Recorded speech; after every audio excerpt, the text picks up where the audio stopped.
Good morning students. कल हमने chapter 5 के 4 क्वेश्चन आंसर कर लिए थे। आज हम 5th क्वेश्चन से कंटिन्यू करेंगे। मास्टर त्रिलोक सिंह के किस कथन को लेखक ने जबान के चाबुक कहा है और क्यों? जहाँ पे धनराम और मोहन जो दो विद्यार्थी थे ना, धनराम जो था वो पढ़ाई में बहुत नील था, बहुत कमज़ोर था। उसको 13 का पढ़ा याद ही नहीं होता था। तो जब भी उससे मास्टर जी 13 का पढ़ा सुनते थे वो सुना ही नहीं पाता था। जब धनराम 13 का पढ़ा नहीं सुना सका तो मास्टर त्रिलोक सिंह ने व्यंग्य वचन कहे, तेरे दिमाग में तो लोहा भरा है रे, विद्या का ताप कहाँ लगेगा इसमें। लेखक ने इस व्यंग्य वचनों को जबान के चाबुक कहा है। चाबुक क्या होता है? एक चमड़े का बना हुआ होता है जिससे किसी जानवर को, घोड़े वगैरह और पशुओं को पीटा जाता है। और यहाँ पे जुबान के चाबुक से मतलब है कि जुबान से ऐसे शब्द कहना जो एक चोट की तरह लगे। चमड़े की चाबुक शरीर पर चोट करती है परंतु जुबान की चाबुक मन पर चोट करती है। यह चोट कभी ठीक नहीं होती। इस चोट के कारण धनराम आगे नहीं पढ़ पाया और वह पढ़ाई छोड़कर अपने पुश्तैनी काम, लुहारी के काम में लग गया। अब लेखक कहता है कि धनराम जो था ना वो 13 का पढ़ा नहीं सुना पाता था, तो मास्टर जी उसको हमेशा व्यंग्य करते थे कि तू लुहार का बेटा है ना, तेरे दिमाग में लोहा भरा है, इसमें विद्या का ताप नहीं लगेगा, अर्थात तू पढ़ाई नहीं कर सकता। इस बात को जुबान का चाबुक इसलिए कहा है क्योंकि जुबान से कही हुई बात जो होती है ना उसकी चोट मन पर लगती है। तो इसी बात की वजह से धनराम जो है वो पढ़ाई से उसका मन उचट गया और धीरे धीरे वो पढ़ाई की तरफ से उसका ध्यान हटता गया और वो अपने पिता के पुश्तैनी काम में लग गया। क्वेश्चन नंबर 6, बिरादरी का यही सहारा होता है, किसने किससे कहा? ये मोहन के पिता वंशीधर ने ये बात बिरादरी के ही युवक रमेश से कही जो कि लखनऊ से गांव में आया था। नंबर 2, किस प्रसंग में कहा? जब रमेश लखनऊ से गांव में छुट्टियों में आया तब वंशीधर जी ने उसको अपने बेटे मोहन के बारे में बताया और उसकी पढ़ाई के लिए बात की। तो मोहन ने उनको कहा कि मैं रमेश ने उनको कहा कि मैं मोहन को अपने साथ लखनऊ ले जाऊंगा। इस बात से, इस प्रसंग में वंशीधर जी ने ये बात कही थी कि बिरादरी का सहारा होता है। किस आशय से कहा? ये उन्होंने मोहन के प्रति अपनी कृतज्ञता व्यक्त करने के लिए, कृतज्ञता होता है थैंक्स, धन्यवाद, कृतज्ञता व्यक्त करने के लिए कहा कि बिरादरी के लोग एक दूसरे को सहारा देते हैं, एक दूसरे की सहायता करते हैं। क्या कहानी में यह आशय स्पष्ट हुआ? नहीं, यह आशय स्पष्ट नहीं हुआ।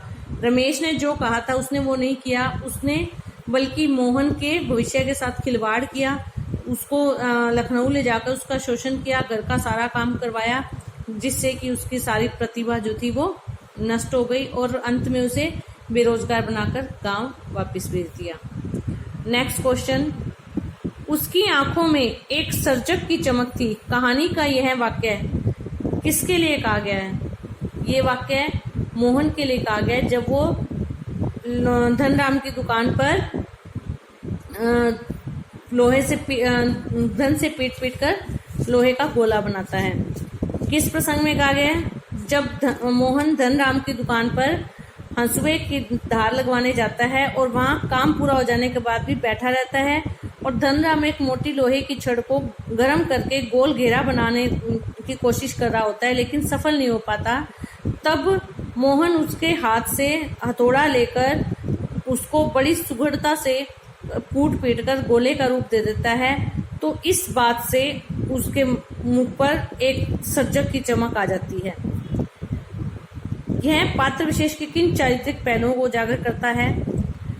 ये मोहन के लिए ये बात कही गई है और मोहन जो है वो क्या है? ब्राह्मण जाति का है और इस तरह लुहार के यहाँ पर बैठकर और इस तरह से काम करना उसकी जाति के विरुद्ध है। लेकिन उसके मन में ये भाव नहीं है, वो जाति निरपेक्ष है, उसके मन में जाति पाति का भेदभाव नहीं है। तभी तो वो अपने मित्र धनराम जो कि लुहार है उसकी दुकान पर इतनी देर बैठा रहा और उसके साथ काम भी कर रहा है, उसके मदद के लिए हाथ बढ़ा देता है, जाति की परवाह नहीं करता। नेक्स्ट क्वेश्चन, गांव और शहर दोनों जगहों पर चलने वाले मोहन के जीवन संघर्ष में क्या फर्क है, चर्चा करें और लिखें। गांव में और शहर में दोनों जगह मोहन ने संघर्ष किया। दोनों संघर्ष में अंतर क्या था? गांव में मोहन ने ये संघर्ष किया कि उसके गांव में 5वीं के बाद विद्यालय नहीं था, तो उसको दूसरे गांव में पढ़ने के लिए जाना पड़ता था। दोनों गांवों के बीच में नदी पड़ती थी और बारिश के दिनों में मोहन को बड़ी दिक्कत आती थी और इस वजह से उसके परिवार वालों ने उसकी पढ़ाई छुड़वा दी थी। और शहर में रमेश जो था वो बहला फुसला कर उसको अफसर आगे की पढ़ाई करवाने का झूठा आश्वासन देकर लखनऊ ले गया और वहां जाकर उससे घर के नौकर जैसी हालत कर दी। तो वहां पर भी वो अपने जीवन से संघर्ष करता रहा।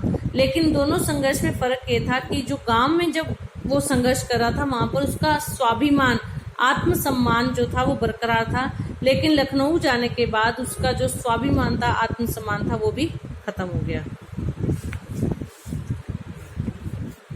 एक अध्यापक के रूप में त्रिलोक सिंह का व्यक्तित्व आपको कैसा लगता है? अपनी समझ में उनकी खूबियों और खामियों को विचार कीजिए।